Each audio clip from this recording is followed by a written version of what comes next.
Imagine कीजिए अगर मैं साल 800 में जाकर बाहुबली को ब्लूटूथ पर सॉन्ग प्ले करके दूं और उससे कहूँ कि जाकर ये कटप्पा को सुना दो, तो वो जादुई चीज पकड़ने के लिए, सिर्फ हाथ में पकड़ने के लिए कटप्पा बाहुबली में एक और छेद कर देता।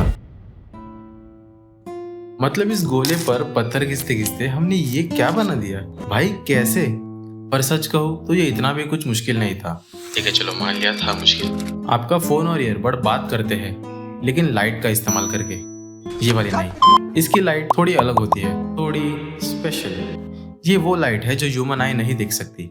इलेक्ट्रोमैग्नेटिक स्पेक्ट्रम पर इंसान सिर्फ इतना देख सकता है, 400 nm से 700 nm तक। बाकी लाइट्स देखने की हमारी औकात नहीं है। और हमारा ब्लूटूथ 121 mm से 124 mm की रेंज को यूज करता है। ये वही लाइट है जिन्हें यूज करके मैंने दोपहर का खाना गर्म किया था। जी हाँ, माइक्रोवेव्स और Bluetooth almost same frequency use करते हैं। पर अभी सवाल ये है कि जो लाइट हम देख नहीं सकते वो हमें ये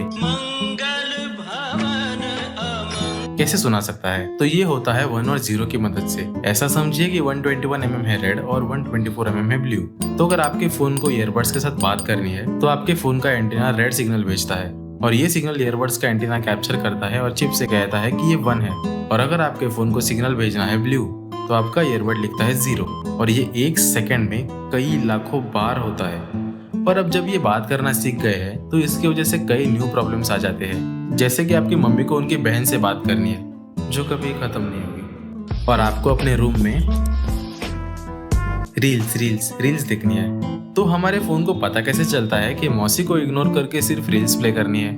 पहली बात तो ये सिर्फ रेड और ब्लू नहीं होते, तो इस रेड और ब्लू के बीच होते हैं टोटल 79 अलग सेक्शंस, जिसमें हर चैनल की खुद की वेवलेंथ होती है 1 और 0 की। और आपकी मम्मी होगी चैनल 7 पर और आप होगे चैनल 69 पर क्या होगा अगर आपके आसपास टोटल 158 ईयरबड्स है जो गाना प्ले कर रहे हैं? खतरनाक भसड़ मच जाएगी। पर फिर भी आपका फोन सिर्फ रील्स ही प्ले करेगा और बाजू वाले के ढिंचैक पूजा नहीं। पर कैसे? आपके ईयरबड्स एक लॉक की तरह काम करते हैं। इसे चालू करने पर वो अपनी की बाहर भेजता है और जब हम अपने ईयरबड्स को सिलेक्ट करते हैं तो दोनों पेयरिंग के वक्त सेम की शेयर कर लेते हैं और इनका मिलन हो जाता है।